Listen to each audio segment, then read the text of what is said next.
So I've just been playing a piece of Beethoven's that he wrote in 1826, the year before he died. It's one of the last piano pieces he ever wrote, but he didn't publish it.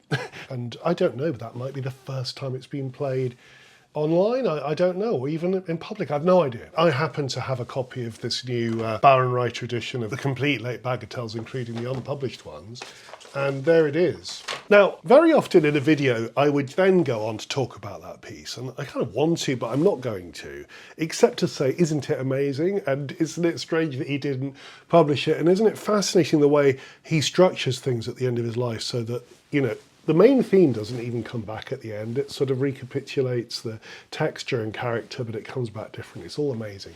And then the extraordinary cross-rhythmic thing that he does at the end, which is completely surprising.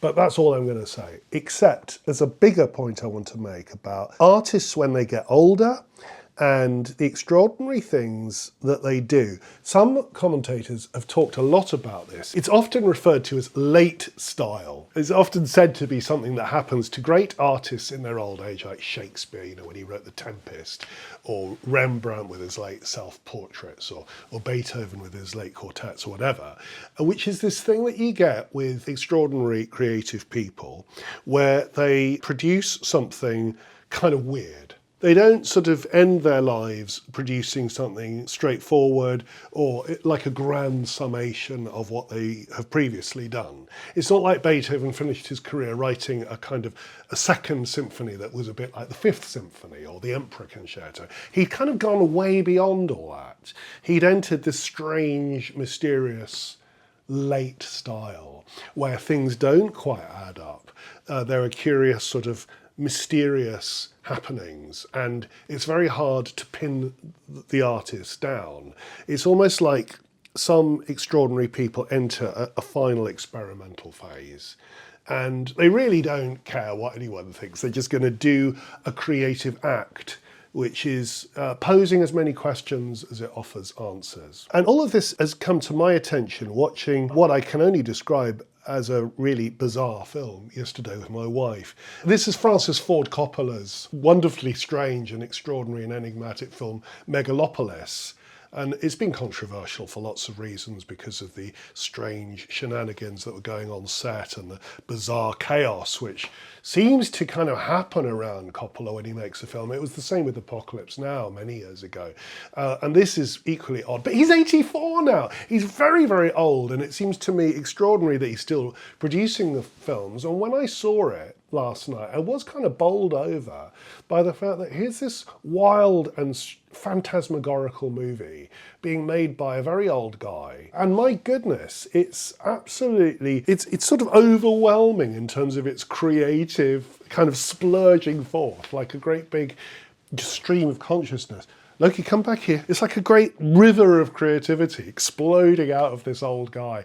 And heaven knows whether it works. All I can say is that when I was watching it in the cinema, I was sort of amazed. And the second sad thing is I went with my wife, we were watching it in an independent cinema. Do you know, there wasn't a single person in there apart from the two of us. It was like a private viewing. There, it was just my wife and me and Francis Ford Coppola. And it was, I mean, amazing to see a film like that, but sort of tragic too. I mean, this is somebody who's long been thought of as one of the sort of leading directors in the world, but no one is going.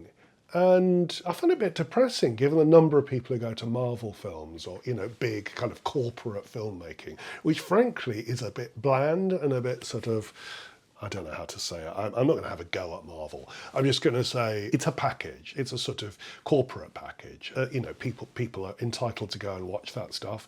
But I find it sad that really creative filmmaking is now being ignored. And I'm also sad because independent cinemas can't survive if no one goes to them. So that's all very troubling to me. But anyway, the main topic is late style. Isn't it an interesting thing? Shouldn't we care about it? The other thing I wanted to raise at this point was, you know, criticism.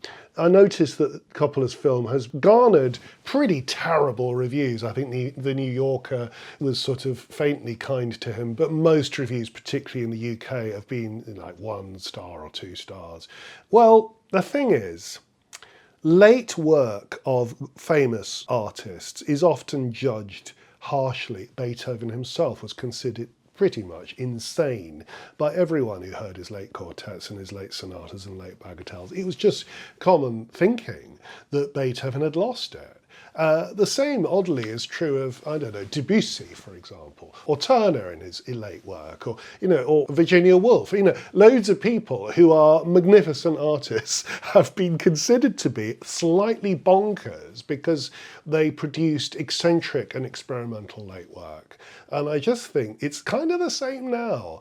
I find it fascinating to see a film as extravagantly sort of dreamlike in its ambition as Megalopolis is. And to consider it's by an 84-year-old, when I'm 84, I really do hope I've got as much creativity in me as that. I mean, my goodness, I'd be lucky if I do. I think we should all have more respect for late style and for people who are producing work in their later years. I think it's an extraordinary thing, really. Here endeth the lesson. Thank you for watching the Music Professor channel. Your contributions are massively appreciated. Tell me what you think of Megalopolis. I'm not expecting everyone to like it. I gather most people don't, and that's fine. I just wanted to say my bit. I've been here with Loki. Ian Coulter, my wonderful editor, is behind the camera today, so I'll acknowledge him as well, because without him the channel wouldn't exist.